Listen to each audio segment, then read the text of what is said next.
ketika kita lihat perang alutsista mulai berimbang, kemudian kekuatan perdagangan diambil oleh Timur, tapi pada saat yang sama menurunnya materialisme di kalangan mereka itu tidak diikuti oleh yang namanya kekuatan keilahian di kalangan Islam. Ini ngerekamnya jangan tanggung-tanggung dong. Udah dari tadi Anda merekam kok. Ya, luar biasa. Ini Bang Chandra mau bilang, tapi kan umat Islam sendiri kan berkeping-keping. Kita aja yang teriak-teriak untuk Islam yang satu. Ini kan susah, Bang. Yang jadi masalah kan ketika memang sengaja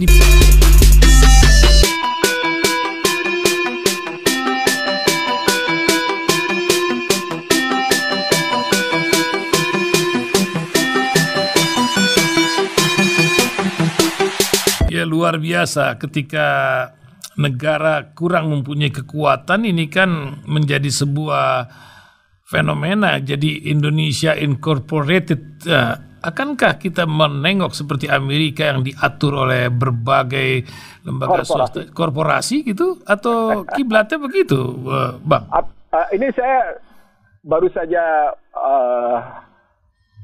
memviralkan anti-oligarki, ya, Constitution of Economic in US gitu. Sebuah buku baru yang diterbitkan dari Harvard University, ditulis oleh Forbes dan kawan-kawan gitu, yang menyebut betapa oligarki itu memang mesti disingkirkan dalam panggung politik. Dan Amerika baru menyadarinya sekarang sesungguhnya sejak yang namanya Occupy Wall Street pada 2011 itu gitu. Dan menjadi buku Harvard yang sekarang Februari 2022. Dan kemudian mereka menyadari bahwa yang namanya ketimpangan tidak pernah teratasi, terbukti. Stimulus pada era Obama, stimulus pada era Biden tetap tidak mengatasi ketimpangan rasial dan ketimpangan ekonomi. Sehingga muncullah buku tadi gitu. Bahkan buku baru dari Thomas Piketty juga bicara tetap ketimpangan secara sejarah yang tidak pernah teratasi oleh Amerika. Dan sesungguhnya sejak Franklin D. Roosevelt hendak memperbaiki konstitusi dalam rangka mendekati kesejahteraan masyarakat, korporasi tetap menentukan, dan korporasi yang tetap menentukan adalah penguasa Federal Reserve. Wow. Jadi Dedengkot aja udah bilang begitu, dan dia tahu ini ada kesalahan. Mereka ngakuin. Itu buku baru itu. Itu buku baru yang Februari kemarin yang sudah saya viralkan ke beberapa teman gitu ya. Iya. Karena saya anggap akhirnya para intelektual Amerika juga lagi-lagi mengakui kesalahan pikir mereka gitu. Kan seperti biasa tuh mereka sedang mencari jalan keluar atas paham liberalisme kapitalisme mereka, liberalisme materialisme mereka gitu ya.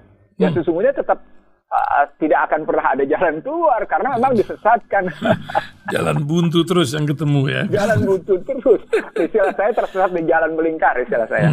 Oh, jalan melingkar, lain bukan buntu ya. Melingkar artinya mengulangi kesalahan lagi gitu. Iya, kalau tersesat di jalan melingkar ya lu di situ-situ aja. Nggak pernah keluar. Makanya mereka kelihatannya maju gitu ya dari segi teknologi, tapi sesungguhnya menurun dari segi nilai. Apa buktinya? Salah satu buktinya adalah soal perdebatan aborsi. Sekarang ini, betul. Iya, perdebatan LGBT aborsi terus melanjut berjalan. Mereka tetap menuntut hak aborsi. Iya, wah lagi rame sekarang di sana. Pembunuhan bayi kan? Betul. Iya. Ini artinya itu kan mundur seperti cerita zaman Fir'aun. Balik. LGBT-nya cerita seperti Nabi Lut. Itu kan mundurnya jauh banget, nggak ada kemajuan gitu. Dan kita mau coba-coba ke arah sana lagi tuh dengan ke vlognya Deddy Kobuzer apa Deddy Kobuzer. Kemarin tuh MUI pada teriak-teriak. Tapi memang itu fenomena di masyarakat yang ada. Tapi kan sebuah ketika kita mempublikasikan atau mendeklar bahwa kesalahan itu jadi kebenaran, ini yang jadi masalah itu kan, begitu kan, Bang? Pasca yang namanya post truth namanya, jadi post truth, jadi itu kan isinya sesungguhnya mau bicara tentang kebenaran yang sejati atau kebenaran palsu. Tesisnya post truth itu kan sesungguhnya begitu. Jadi mereka the truth genuine-nya gitu ya. The truly-nya seperti apa? The truth false-nya itu seperti apa? Mereka sebenarnya sudah masuk dalam kerangka itu. Di sini mereka terjebak. Mereka tidak akan pernah menemukan kesejatian akan kebenaran sepanjang basisnya materialisme. Tapi mereka meyakini bahwa kebenaran materialisme itu sebagai yang hakiki. Itu yang masalah. Jadi perdebatan besarnya adalah mereka meyakini kebenaran hakiki itu pada materialisme, bukan kebenaran hakiki itu pada keilahiyahan. Jadi mereka mencintai dunianya luar biasa karena kebenaran materialisme yang hakiki, bukan kebenaran keilahiyahan yang mereka junjung tinggi. Kan kalau pakai perspektif Al-Quran dan hadis adalah kebenaran keilahiyahan. Saya ini shortcut ya karena saya tidak ingin kejebak dalam perdebatan atau pemikiran diskusi ecek-ecek gitu ya. Saya tampil di berbagai tempat tidak lagi berdiskusi tentang instrumentasi fungsi, udah saya tinggalin hampir sekitar 10 tahun ini gitu ya. Di daging khasnya aja, betul. Karena buat saya kalau perdebatan sekedar fungsi instrumentasi, perdebatan sorry to say ya, perdebatan tukang. Padahal kita berdebatnya di desain gitu. Di desain dan di sipilnya, nanti baru kemudian tukang tinggal ngerjain kan gitu ya. Saya nggak mau berdebat soal tukang gitu. Gimana nih desainnya Bang? Kak mau jadi apa ini sebenarnya? Nah itu maksud saya. Ketika kita masuk pada perdebatan desain atau diskusi soal desain, sesungguhnya kan gangguan, kalau istilah saya, gangguannya kan muncul sejak yang namanya 10 November 45. Di mana Indonesia mampu mengalahkan sekutu kan, dan itu kan menunjukkan bahwa kekuatan Islam luar biasa. Takbir. Artinya sesungguhnya ketika yang namanya Eropa menyebar ke seluruh dunia disebabkan kemenangan menjatuhkan Turki, kan kata kuncinya adalah jatuhkan Islam di seluruh panggung dunia. Jadi ketika Turki Utsmaniyah dijatuhkan, tesis besar dari London adalah jatuhkan semua kerajaan Islam di dunia. Nah, Islam itu diserang habis-habisan di kerajaan di Indonesia. Itu kan sejak yang namanya Belanda, datang Portugis, datang Spanyol, datang Belanda, datang Jepang. Kalau Jepang tidak dalam konstruksi agama dia. Tapi kalau semua yang dari Eropa itu motifnya motif agama sesungguhnya. Nah, puncaknya adalah 10 November 45 ternyata tidak pernah bisa dijatuhkan. Memang mereka menguasai sejaknya namanya kemenangan perang datang bergeser kemudian menjadi Belanda datang kemudian bergeser menjadi VOC, lalu muncul sejumlah perusahaan, lalu kemudian mereka kalah oleh Jepang, lalu kita memerdekakan diri, dan kemudian mereka pukul balik dengan menunggangi sekutu dan ternyata mereka terpukul. Lalu muncul perdebatan pengakuan soal kedaulatan antara Indonesia dengan Belanda. Muncul pihak ketiga seolah-olah menengahi tapi kemudian menunggangi. Menengahi. Muncul pihak ketiga yang kelihatan yang menengahi atas perintah PBB tapi sesungguhnya menunggangi. Apa indikatornya? Apa buktinya? Lihat kesepakatan KMB itu. Gitu. Kan itu konsepnya datangnya dari State Department. Gitu. Apa indikator berikutnya? Indonesia tidak menerima dana Marshall Plan, yang terima adalah Belanda. Nah, itu. Dari situ pertarungan itu sesungguhnya kelihatan betapa sesungguhnya Indonesia, umat Islam Indonesia itu didikte. Kenapa? Karena KMB yang pertama adalah soal utang, dan itu berarti main persepsi. Kenapa? Karena nilai tukar itu sudah dimainkan. Kan utangnya dalam bentuk gulden. Itu. Bentuk gulden utangnya, dan hal itu kesalahan mereka. Mereka nyerang kita kalah, terus mereka ngebebanin pembiayaan serangan itu ke kita. Itu lain sama Jepang kan, ya, malah kita dipaksa untuk tunduk pada IMF. Itu berarti pada permainan suku bunga.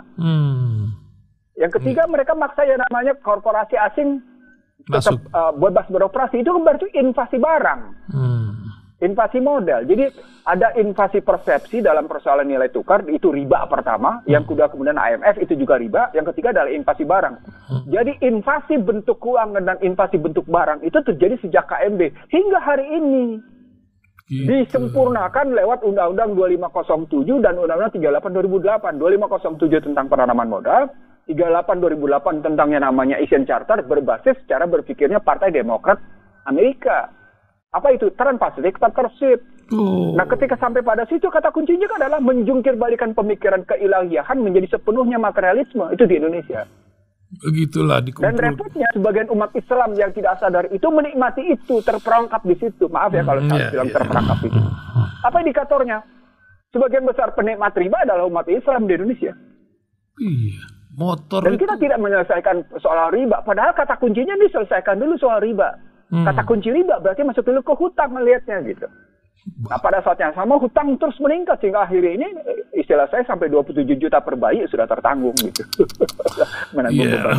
Karena kan itu menjadi image kalau orang dipercaya itu harus punya utang, itu kan jadi pusing gitu kepala kita di logika. Nah, itu kesalahan yang yang mendasar sekali. Anda dipercaya dengan berutang, padahal kepercayaan Anda bukan di situ sesungguhnya. Nah, Anda sudah dijadikan budak. Nah, itu. Itu yang disebut sebagai ultra neoliberal. Ultra neoliberal sebagai kata kunci dari ultra materialism. Anda dipakai sebagai budak, tapi Anda tidak merasa sebagai budak. Itu ultra. Gitu ngelihatnya. Ada yang bilang susah maju bang kalau nggak pakai pinjaman, nanti bagaimana kasih orang kita. Itu yang persepsi yang mesti dirubah kan gitu. Iya, siapa bilang salah banget itu. Itu itu kan menunjukkan kegagalan kerjasama. Iya, keteras. Ikhwannya itu hilang. Basicnya itu yang hilang begitu. Iya betul. Nah, tadi Bang Ihsanuddin Nursi mengingatkan tentang Turki Utsmani. Kalau tidak salah 1925, 3 tahun lagi kita ini memasuki 100 tahun ya, 2025. Sedangkan 2 tahun lagi kita akan pemilu. Apa yang Bang Ihsanuddin Nursi bisa lihat futuristik? Percayakah dengan putaran 100 tahun Bang? Atau apa yang akan terjadi? Bagaimana Bang?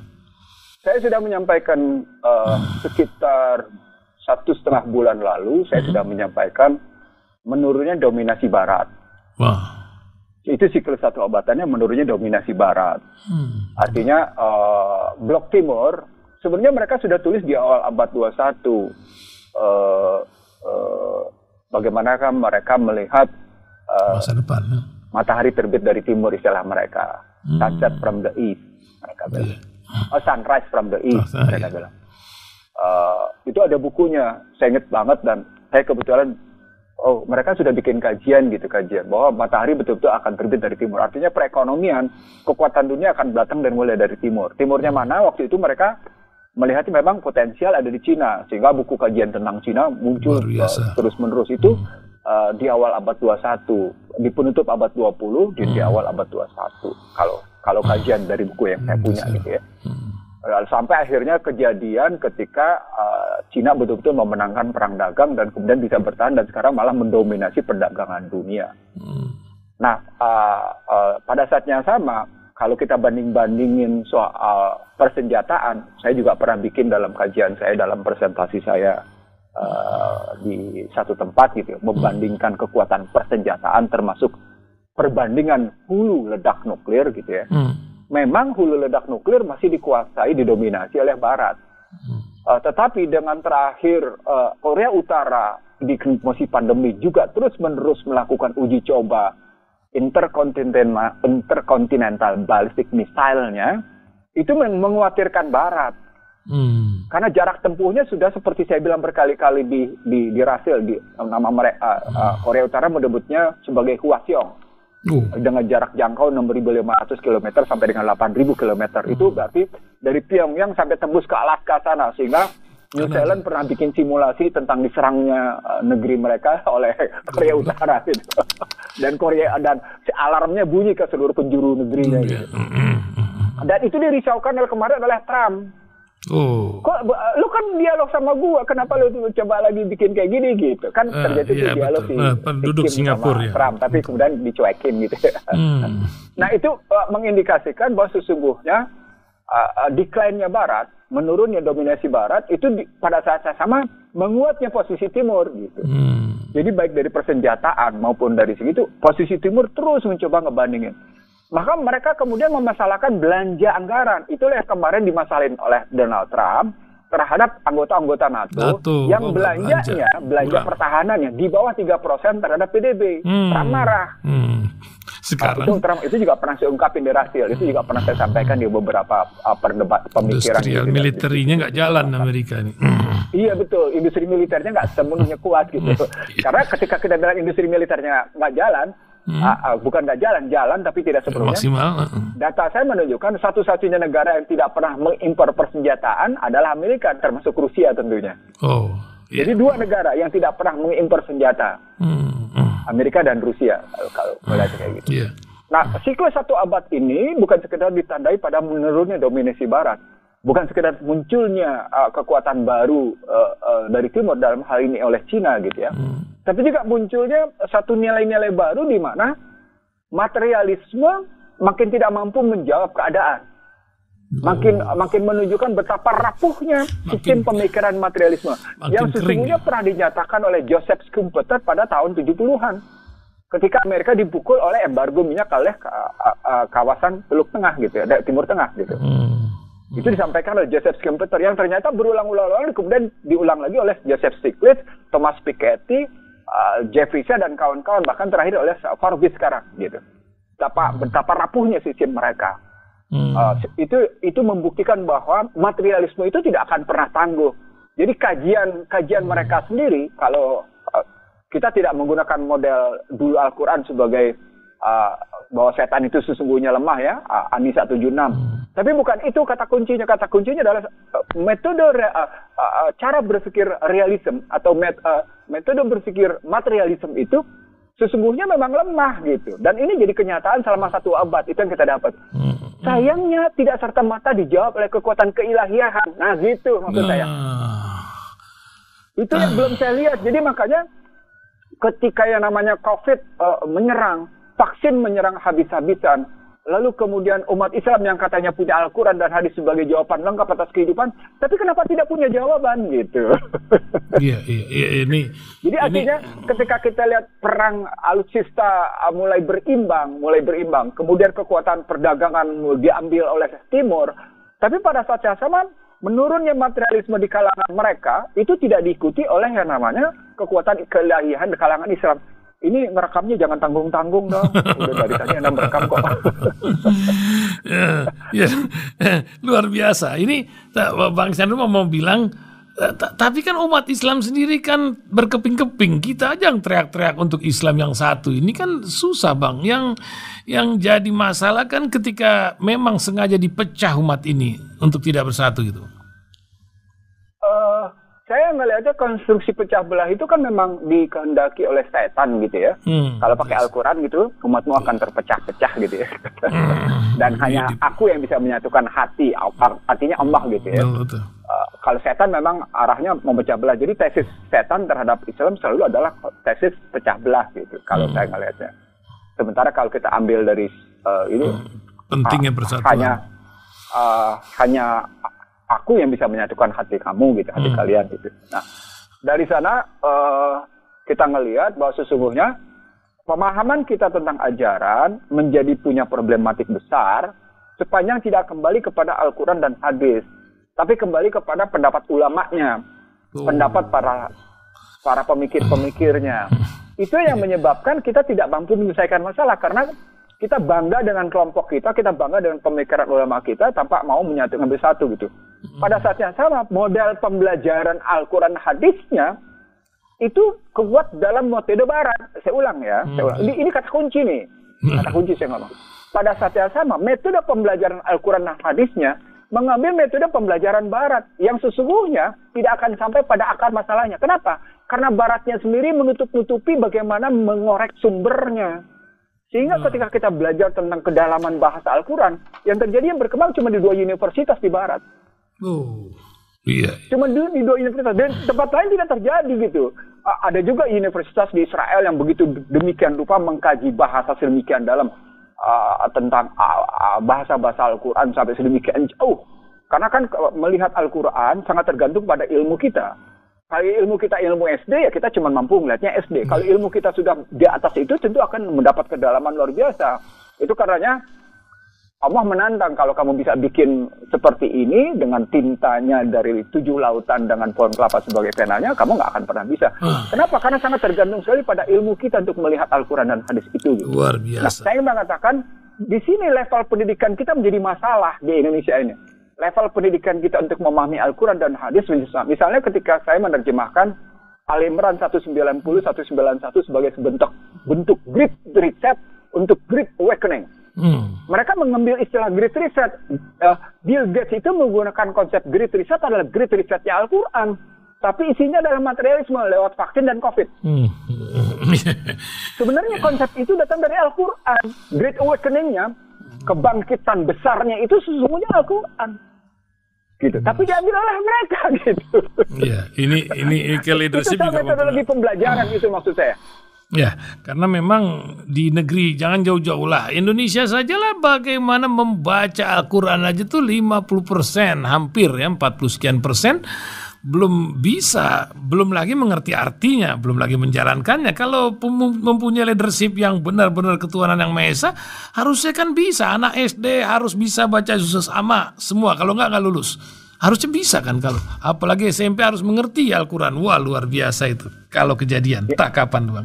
Itu karena kita sendiri tidak konsisten dalam menjalankan tujuan pendidikan. Kita tidak dalam cetak biru memenuhi tujuan pendidikan. Ya, ini terbentuknya, terciptanya pendidikan yang berakhlak mulia dan beriman bertakwa. Itu kan tujuan pendidikan itu.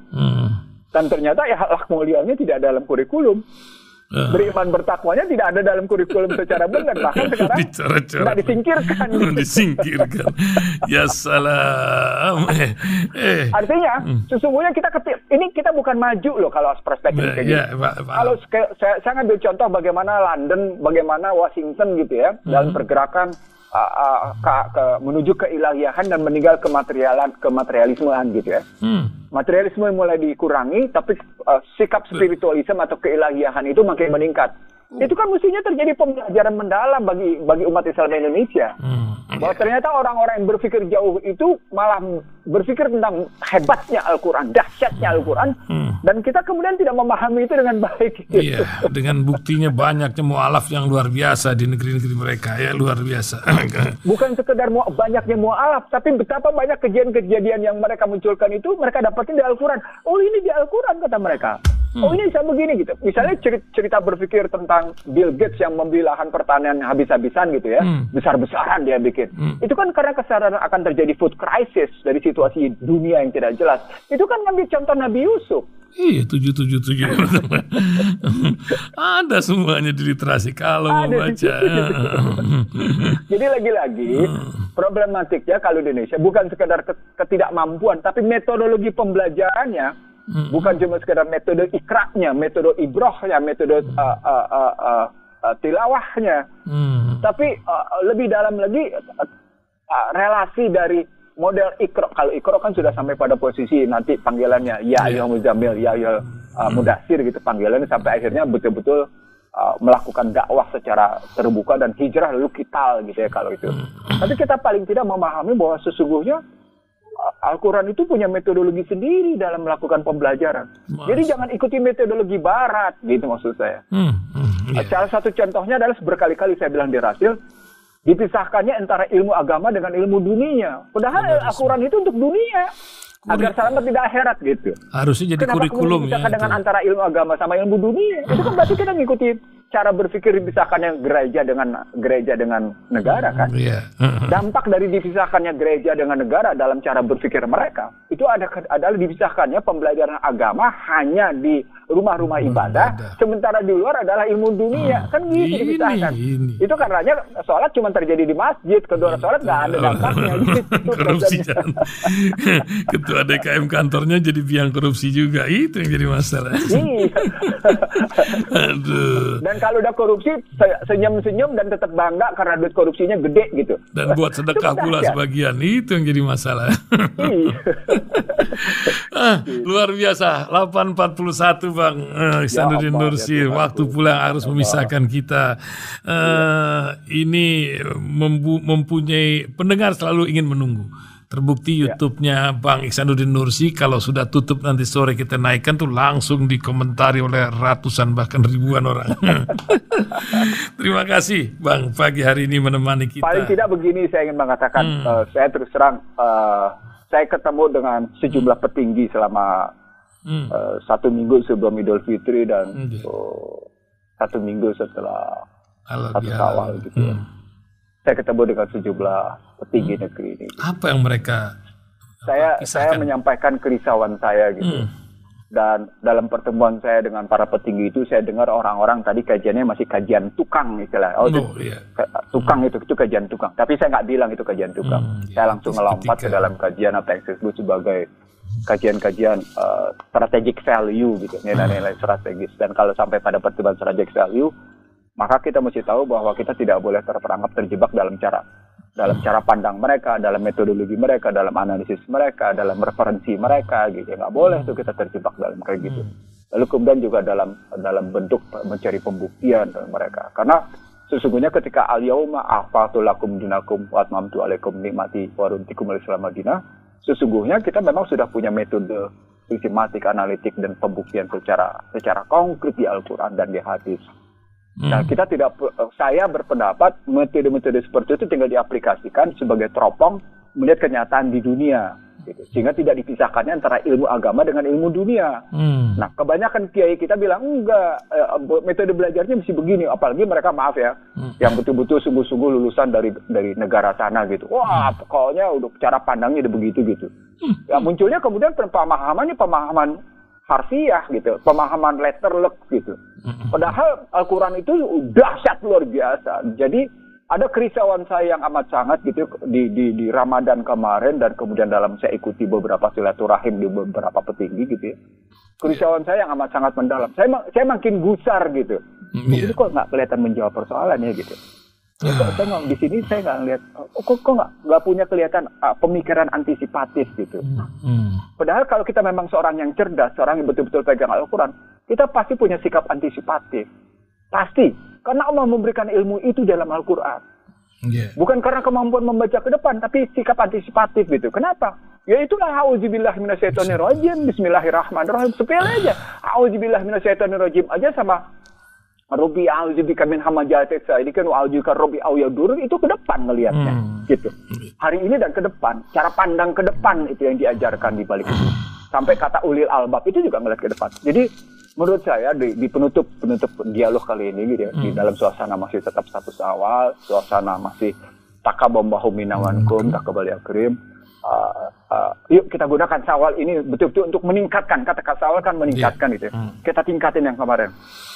Supaya kualitas pemahaman kita, kepatuhan kita, ketertundukan kita, konsistensi kita, keistiqomahan kita, qanaah kita, itu makin berkualitas. Itu penutup saya. Insyaallah. Salah menjadi tanggung jawab saya dan saya memohon ampunan serta maghfirah dari Allah gitu ya. Dan sekali lagi mohon maaf dan kalau benar itu sepenuhnya karena kehendak Allah semata, bukan karena saya. Wabillahi taufiq wal hidayah. Assalamualaikum warahmatullahi wabarakatuh.